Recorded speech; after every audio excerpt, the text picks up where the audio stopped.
All righty, Dispensation of Law. This is our fifth one, and, moving right along, really. Remember, dispensation means era, time period.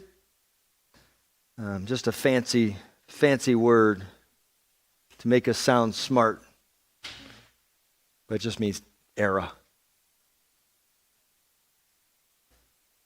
Yeah, so the first one is the dispensation of innocence, right? And then we went into the dispensation of conscience, awareness, right? Then the dispensation of promise with those covenants and such. And then, what was that, 4? And then the fifth one is dispensation of law. Did I do them all? Did I get them? Did I miss one? Yeah, so it would have been innocence. Oh, yeah. Then that one would have been the dispensation of government. Yeah, we missed that. That's with Noah. And then with Abraham was promise. And then the next one would be, what's that? Yeah, then dispensation of law. Exactly. Yep. There we go. All right. Length of this dispensation. This is a big one. Sinai, remember the last one we ended right before Sinai, right? So this one's Sinai to Calvary. The Exodus to the cross. We're looking at 1,491 years. Okay, from that time period right there.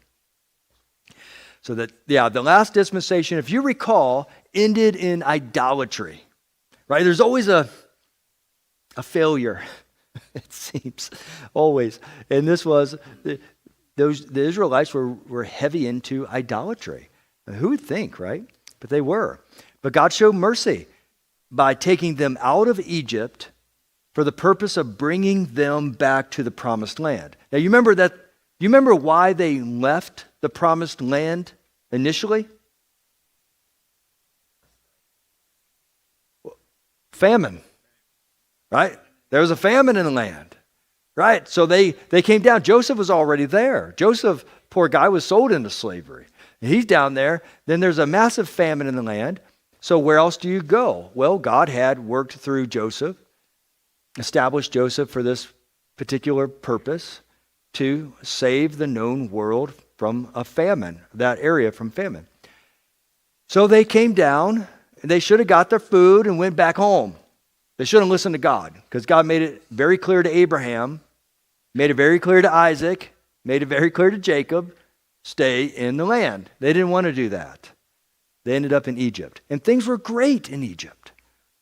They were prospering. But later on, another Pharaoh came down the road.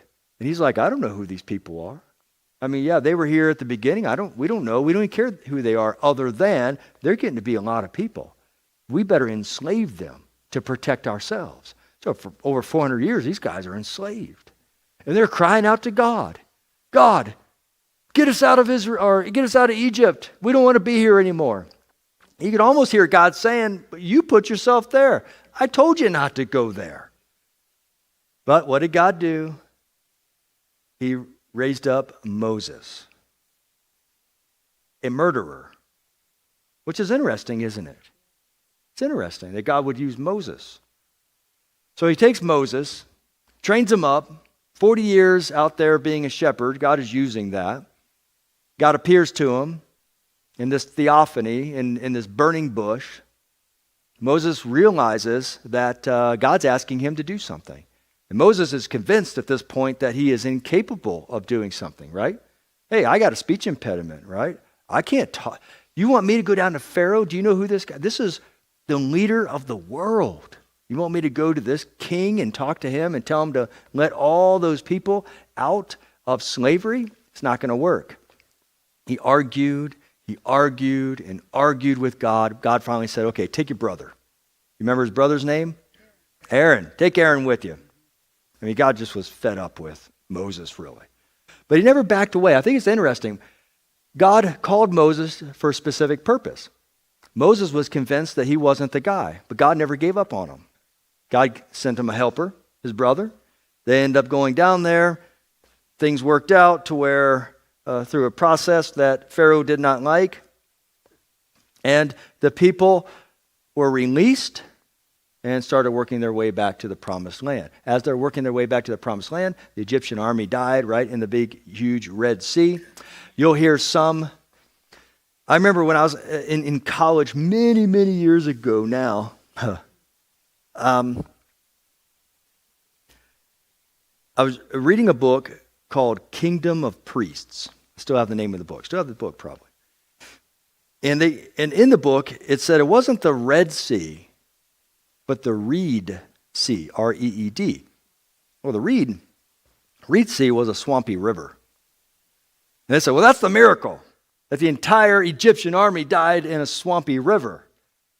I was like, what's going on here? I mean, think about this, right? Think through this. It wasn't the Reed Sea, it was the Red Sea. Massive body of water. God opened it and closed it.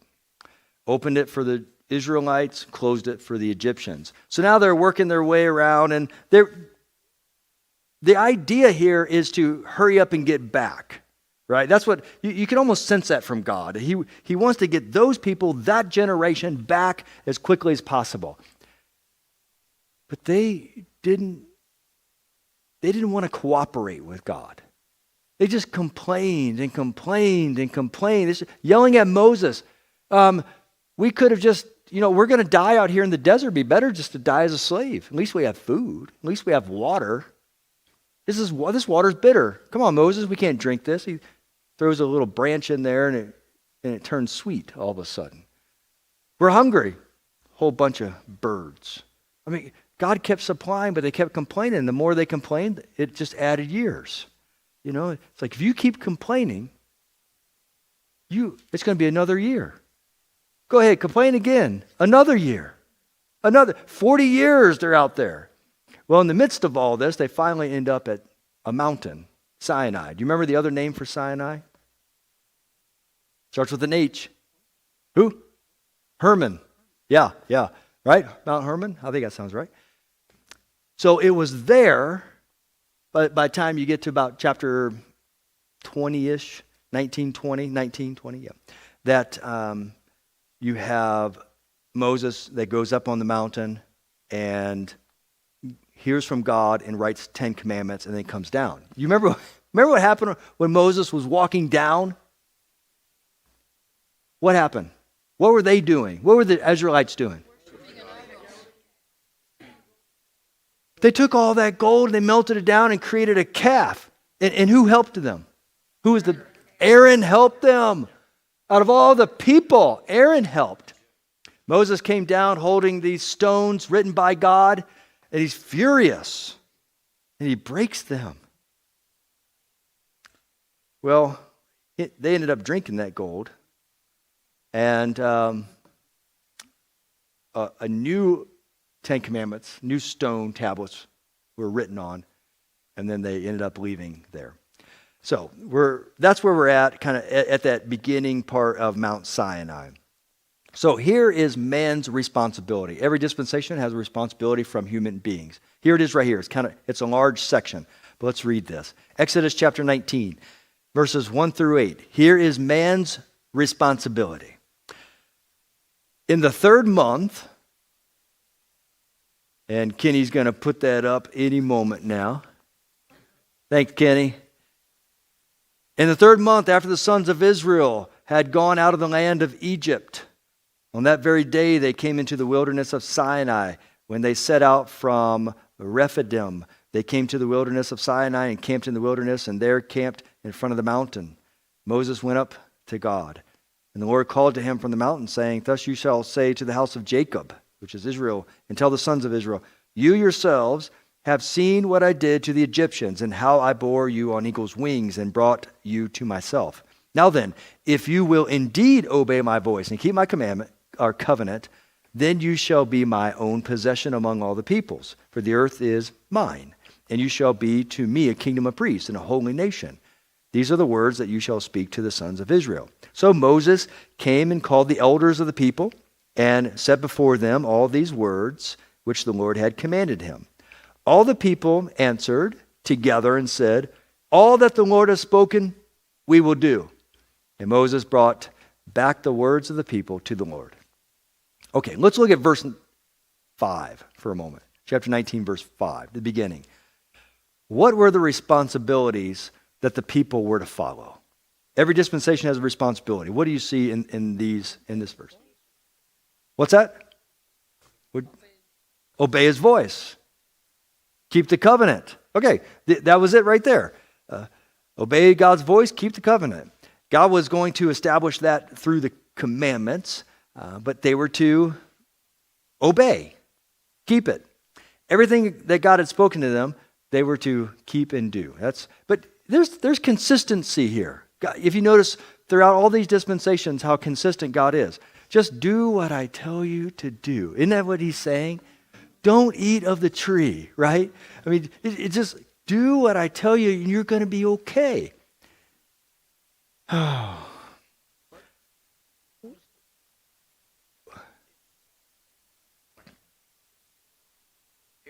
It was. The covenant was still the one from Abraham, and it was going to be established. Yeah, right. And then the law was coming in, which was going to be a covenant, an add-on to the covenant. Yep. That's for sure. That's for sure.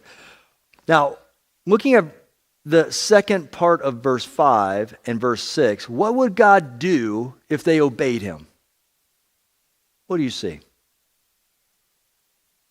Make them his possession, his people. I mean, that's pretty powerful wording, isn't it? My possession. This is mine.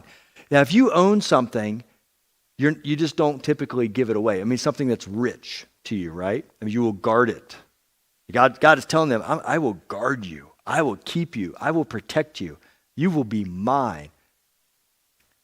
And do you think that's a pretty good deal?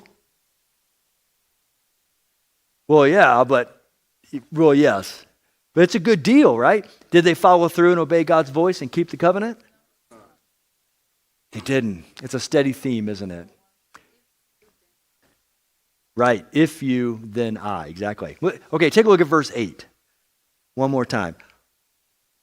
All the people, not just some of them, right? All the people, Moses said, answered together, all that the Lord has spoken, we will do. And Moses said, Lord, that's what they're saying. They were convinced. I mean, they intended to obey God. So thinking through this, I just have to ask you this question, because I asked myself this question. Have you ever done that before? You ever been so excited about following God that you made a commitment to him? You've heard something that he said, and you said, everything, all that you have spoken, I'll do. I'll listen to you. And how did that work out for you? Yeah, we fail sometimes, don't we? When we make these commitments. Yes? When I was praying about whether I command you, that worked out really good. So it worked out well then. Oh, yeah. Okay, good. Yeah, good. I'm glad. Yep. Okay. Man's failure. We know what the responsibility is, and we know what God would do if they would follow him. But let's see what actually happened here. 2 Kings, chapter 17, kind of a big section again, 7 through 17 and verse 9, really nails down the failure here. So let's read this in its entirety. Now this came about because the sons of Israel had sinned against the Lord their God, who had brought them up from the land of Egypt, from under the hand of Pharaoh, king of Egypt, and they had feared other gods, and walked in the customs of the nations whom the Lord had driven out before the sons of Israel, and in the customs of the kings of Israel which they had introduced. The sons of Israel did things secretly, which were not right against the Lord their God. Moreover, they built for themselves high places in all their towns, and from watchtower to fortified city. They set for themselves sacred pillars and asherim on every hill and under every green tree. And there they burned incense in all the high places, as the nations did which the Lord had carried away to exile before them. And they did evil things, provoking the Lord. They served idols, concerning which the Lord had said to them, "You shall not do this thing." Yet the Lord warned Israel and Judah through all his prophets and every seer, saying, "Turn from your evil ways and keep my commandments, my statutes, according to all the law which I commanded your fathers and which I sent to you through my servants the prophets." However, they did not listen, but stiffened their neck like their fathers, who did not believe in the Lord their God. They rejected his statutes and his covenant, which he made with their fathers, and his warnings with which he warned them. And they followed vanity and became vain, and went after the nations which surrounded them, concerning which the Lord had commanded them not to do like them. They forsook all the commandments of the Lord their God and made for themselves molten images, even 2 calves. We're back to the calves. And made an Asherah and worshipped all the host of heaven and served Baal.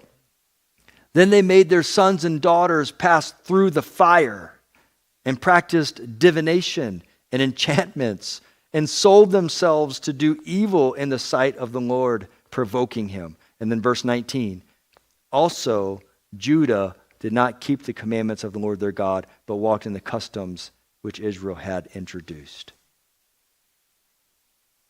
Was this an utter failure? Utter failure. So, how did they fail? Let's reminisce on this a little bit. Like in verse 7, what do you see in verse 7? How did they fail? What's verse 7 tell us?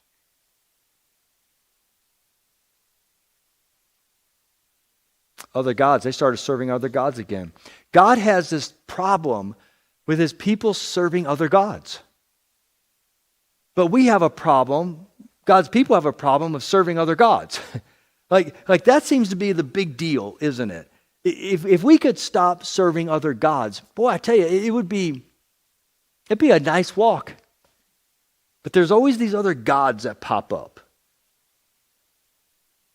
Another God. Yeah, exactly. All right, look at verse 8. What do you see in verse 8? What stands out there? How did they fail? Walked in the customs of other nations, right? Yeah. They were to remove the people from the land. They didn't do that in its totality.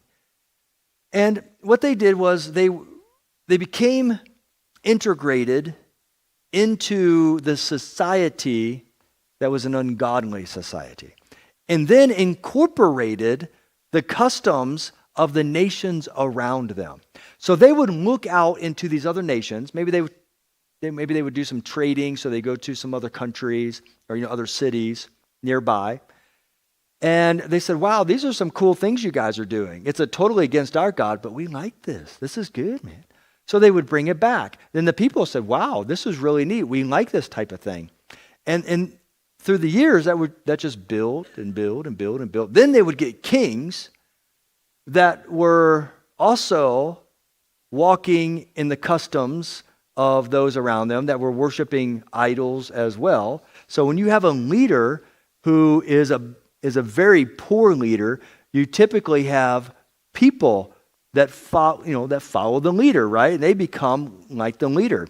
And that's what it was within this society. So Israel, this nation, went from "we will do everything you say" to absolute and utter idolatry, walking in the customs of the nations around them. Everything that was bad. Matter of fact, verse 9 says, they did things secretly which were not of God. So not only publicly, but they did things secretly. Normally, you do things secretly, but not publicly. They did it publicly and secretly. In other words, the entirety of their lives were filled with idolatry and anything against God. Matter of fact, verse 10, they constructed sacred pillars in Asherim. Asherim, the Canaanite goddess Asherah. The Canaanite goddess. The Canaanite goddess. What were they supposed to, where were they? They were in the land of Canaan. Those are the Canaanites. Were they supposed to get rid of them? They didn't do it. So these guys worshipped Asherah. Asherah is known for her sensuality. So it kind of gives you a picture here of what they gave themselves over to in abundance, to the extent that they were worshiping. And this wouldn't have been just coming before Asherah and bowing down. This would have been very, very active in what they were doing in the sensuality. So the whole nation is bathed in this immorality along with all this idolatry. And they were also worshiping other idols, other false gods, Baal, right?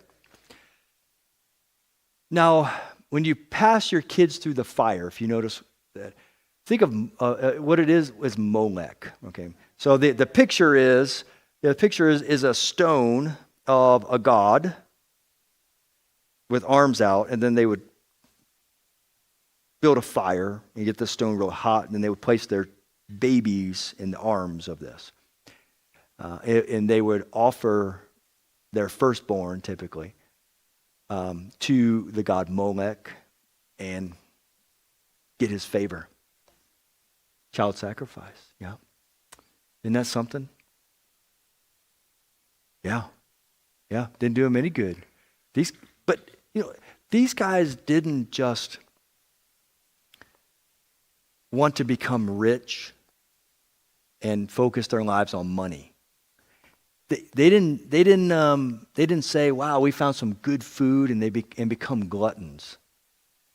They did the absolute most worst things that could be done. And God still didn't give up on them. Isn't that awesome? I appreciate that from God. That he still doesn't give up on them. And I think it's a good reminder for us that, our past life that that many have been working out of, that God could have gave up on us, but didn't want to give up on us. God's whole goal is to make us his possession. God's whole goal is to say, these are mine. His goal is to do a transformative work so that he can have a relationship. He just doesn't throw people away. And the Jewish people are a prime example. The Jewish people, from God's perspective, are with all due respect, they're the least, right? From God's perspective. They're the stiff-necked people. They're the ones that no one likes. They're the ones that are always running into idolatry and always doing these kinds of things. And it's interesting that God would choose that people. But one big reason why he chose that people is because he is showing himself as a God of love and mercy, a God of grace. And when you read about how these people lived and how they fought against God and how they walked away from him so many times, but yet God pursued them and wouldn't give up on them, and he wouldn't let go of them. And you think of your own life. You say, thank the Lord. Thank the Lord that this God is the same God that I serve through Jesus. And how he behaved and acted towards them. Yeah, God got after them, but he never gave up on them. And you know what? God may get after me, but he's not going to give up on me. And to me, that's very, very good. Good to know. Good to know. Well, in addition, I want to show you something else they did. Because remember, this is from Sanai, chapter 19 of Exodus, all the way up to Calvary. So we can't miss this. Acts chapter 2. Take a look at this. Acts chapter 2, verse 22 and 23. Acts chapter 2, verse 22 and 23. Men of Israel, This is during the sermon, right? Peter. Men of Israel, listen to these words. Jesus the Nazarene, a man attested to you by God with miracles and wonders and signs which God performed through him in your midst, just as you yourselves know. This man, delivered over by the predetermined plan and foreknowledge of God, you nailed to a cross by the hands of godless men and put him to death. So in addition to what we read out of Kings, they crucified the Son of God. Wow. What a group. What a group. What a group of people. The absolute worst. The worst of the worst. And God chose these folks. God chose them. He's not done with them. That's a big deal about, especially the eschatological part of dispensational theology. He's not done with them yet. He's still going to do work in them later on. You think, Lord, why didn't you just give up on these people? They're horrible people. And then you think for a minute, wait a minute here. Am I really much different than these people? Yeah. Yes. I believe that one of the reasons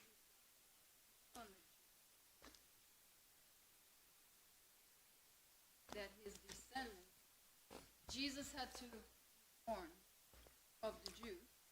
That's what to Abraham had destroyed them, but not have come. God is a God. Another thing that I think had been back then, have been just Mm-hmm. we are all. It's sometimes maybe up because like must be, and that causes us. I don't think the worse. You know what I'm saying? Yeah. I think all of us have that same potential. Yep. Yeah. That's, I like to think of it like this. As we read the Old Testament, we are reading who we are, just in a different age, right? I agree with you 100%. But that's how I think of it. I mean, reading about these people, we never see ourselves like this. You never see yourself like this. And when you're reading about them, you're thinking, wow, what a horrible people. They're terrible. But yeah, we're not really any different than that. And you had mentioned Abraham, the children of Abraham. And remember how we talked about last week that we are in the line of Abraham through Jesus, spiritually, in the line of Abraham. So we get to be those people whom God doesn't give up on. Does that give us a freedom, do you think? A freedom to get into idolatry? No. Yeah. Yeah. Yeah. What's that? Oh, yeah.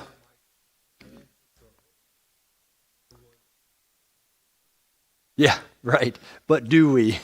Exactly. Yes.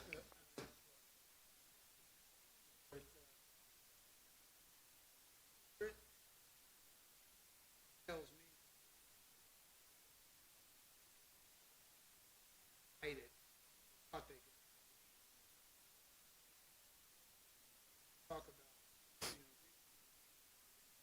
because they are who they were, who they different age. Yeah. They don't. They didn't. That God sees our everything. They thought, Exactly. So they had this part of them that was very loud and boisterous, right? Where they were they're giving their children over to the fire. And then there was this other part of them that was doing things in secret. So maybe there was a group of them that were like, well, these people are horrible. Look what they're doing. And they were the ones that would go off into the secret, into the night, and do the same things. you know. But that's kind of humanity, isn't it, in general? We're no different. Yes?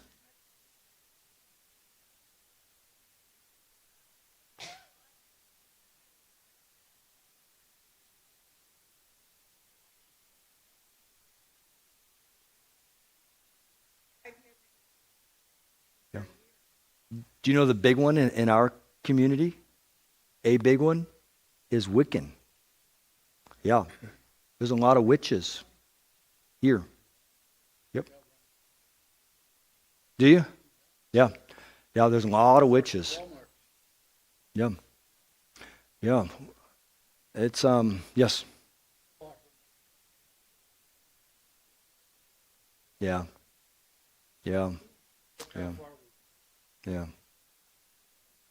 Not very far.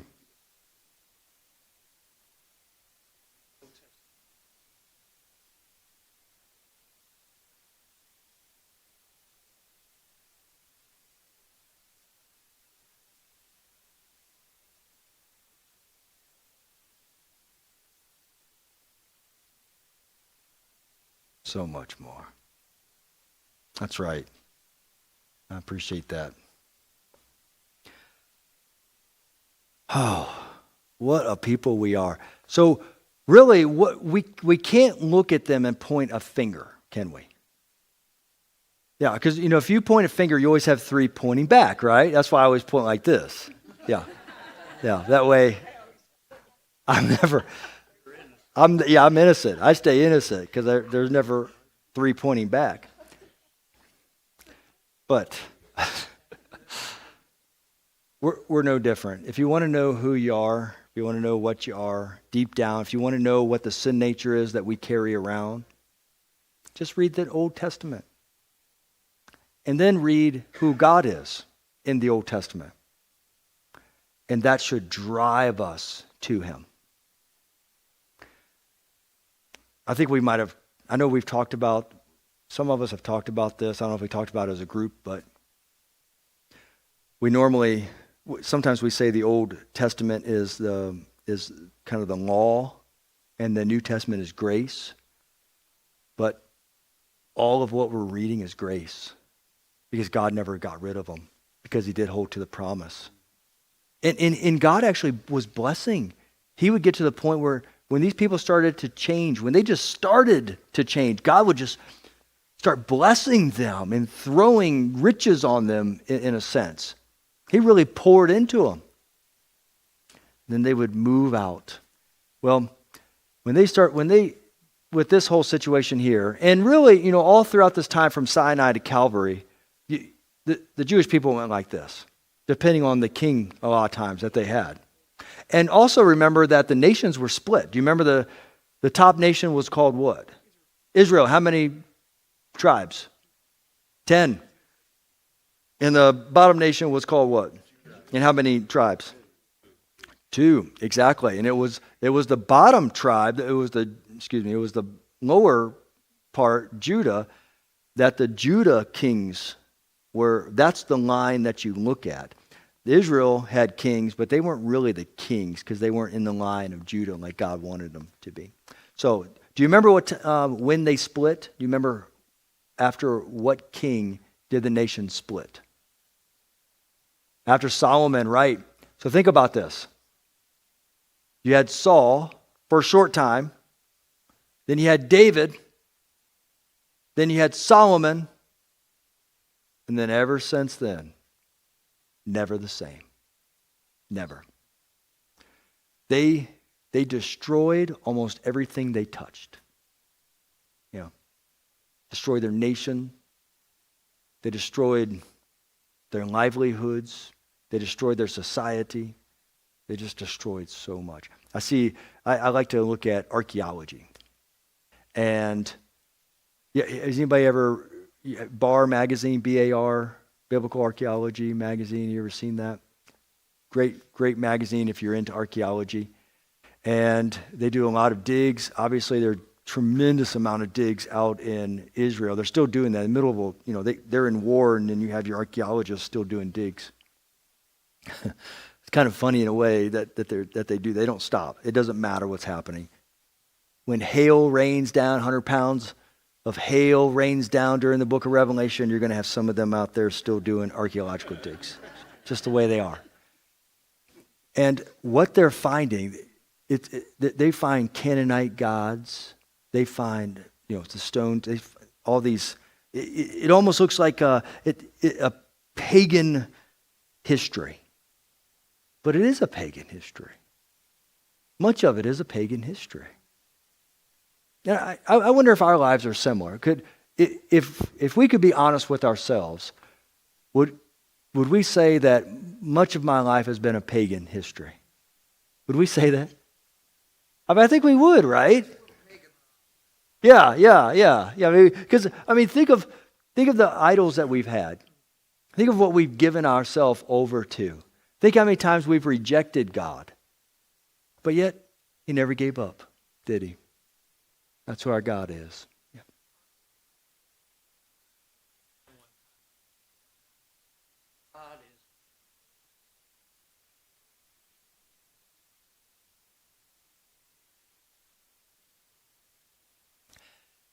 Okay, I'm glad you brought that up. Have they ever found where Sodom and Gomorrah was? Matter of fact, there has been recent archaeological work at the Dead Sea where Scripture says Sodom and Gomorrah is, 2 cities, and they have found in those areas ash, a tremendous amount of ash, dark, burned ground.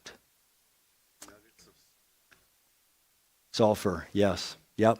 So they found a lot of these things. Is that the exact place? It sure seems like it.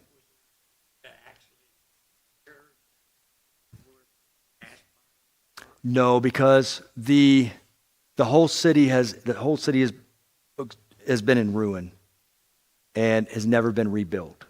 So it seems that when God destroyed it, no one ever went back. So back there, so in Israel, you have what are called tells. Anybody know what a tell is? Archaeological term, tell?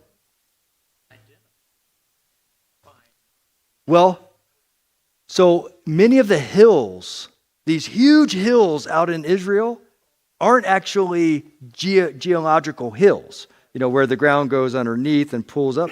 They're called tells. And a tell is where you had a civilization, and this is how they did things. But you see this in England also. You see it other places.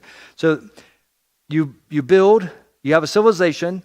Years later, it becomes desolate. And then instead of building over there where no one has ever been, or over there where no one has been, they find that one spot and they build on top of it. And then that civilization dies off. And instead of building over there where no one is, or over there, it's like this is a special spot. So then they build on top of that. So there's these huge hills. They look like mountains, small mountains, and they're called tells. And there's city after city after city after city upon city. So the archaeologists go and they dig, and then they'll hit these cities. But once they go underneath that one city, then they see another city, and then they go underneath that city and see another city. You're like, why don't you just? There's a lot of land here, man. You go somewhere else and build. Like, why you got to build on top of everybody else's stuff? But that's how they did it, and that's where the roads are. Yeah. But Sodom and Gomorrah, nothing. I think it's just like it is, Tells, I believe. Yeah, look up tells. Yeah, I don't know why they call. Yeah, it's an archaeological term. What a tell is, city on top of a city. So.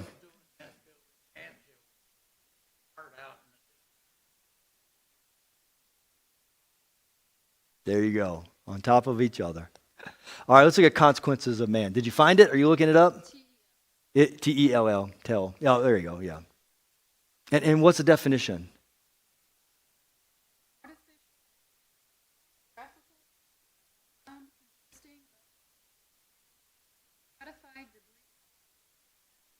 Of consecutive at the same site. Yeah.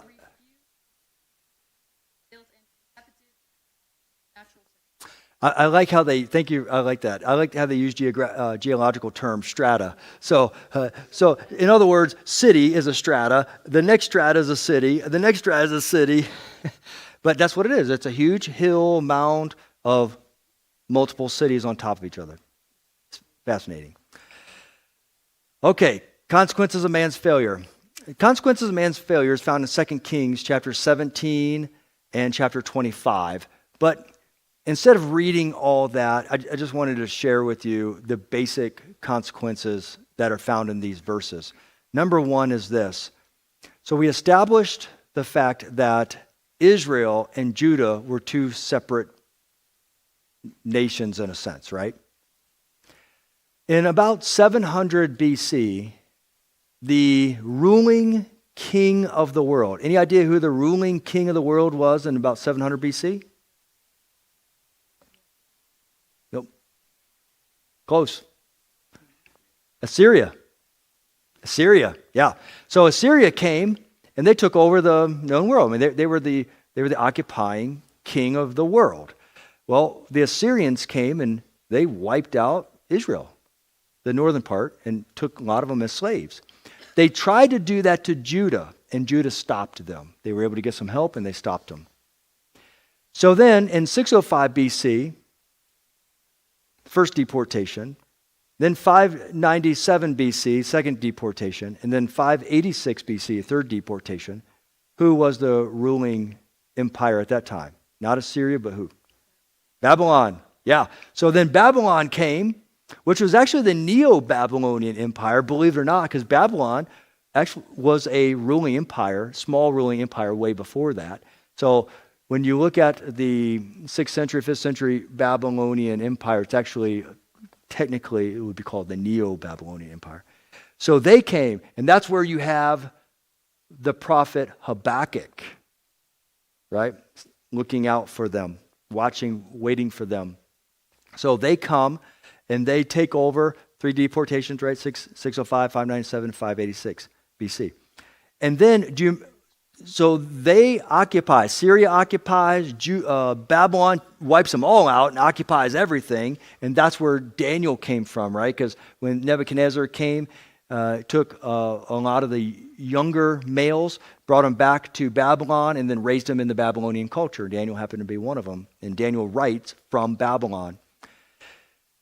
Do you remember who the third occupying nation was of Israel? Nope. Medes and Persians. Right? So the Medes and Persians came in. And who are the Persians? Iran. Yeah, that's right. So they come in and they take over the Babylonians. Matter of fact, they do it without even a fight. Because Belshazzar, one of those names. He was in Babylon, and he was kind of a lazy guy. The actual king was on vacation somewhere. He left his son in charge. Not a real bright kid.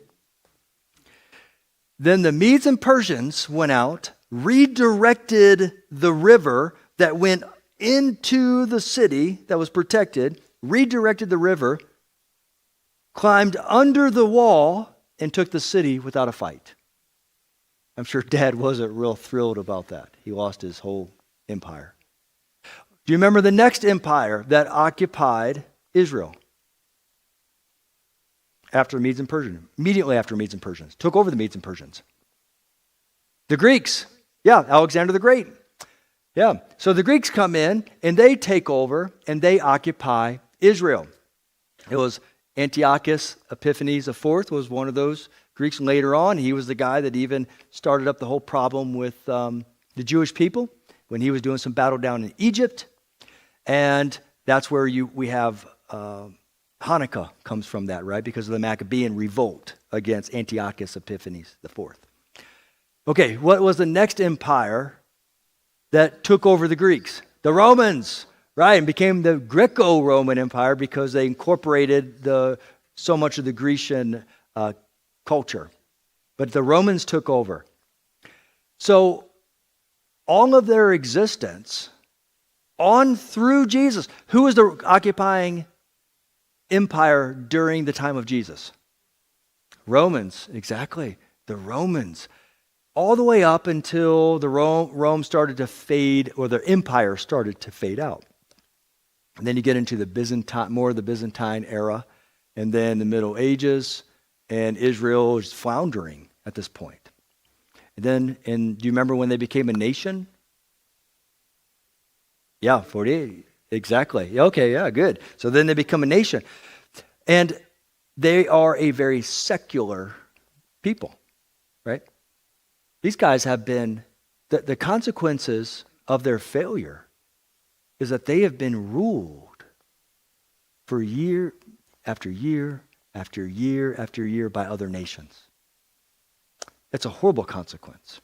Moral condition. Moral condition is fallen by the time you get to Calvary.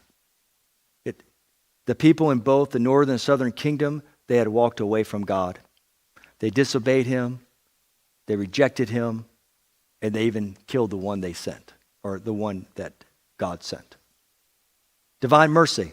There's always divine mercy, right? Every dispensation ends in divine mercy because that's who our God is. We cannot forget our God is merciful. He is a judge, but he's also merciful to those who belong to him. Galatians chapter 4. I'd like you to see this. Galatians chapter 4, verse 4 and 5. Here is the divine mercy, the ultimate divine mercy. Jesus came to earth.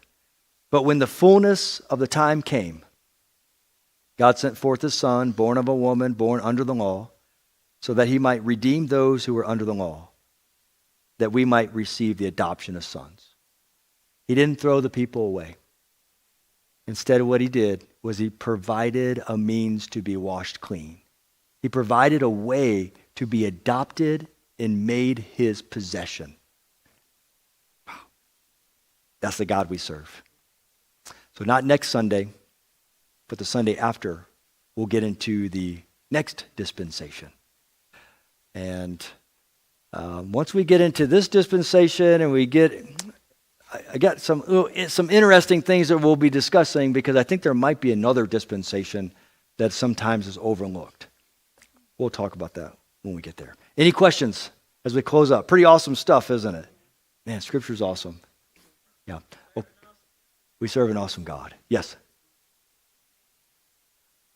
Yeah. You didn't get here early enough. Yeah. So, talk to me after service.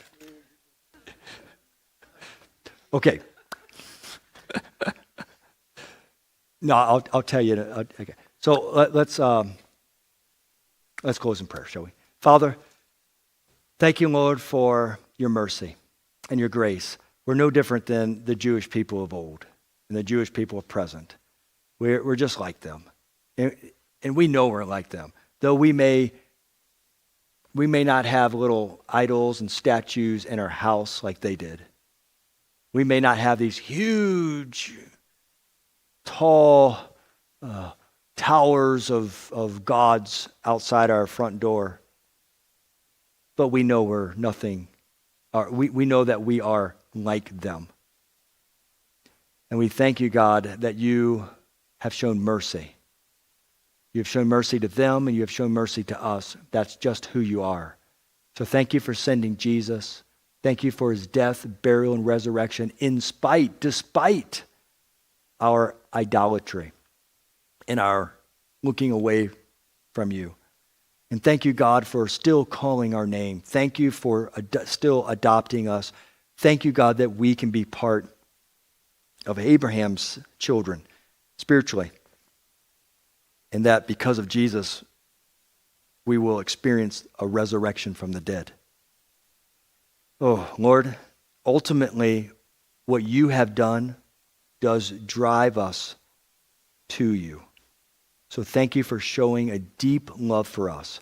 It does drive us to you, and it encourages us to keep pursuing a relationship with you, one that can build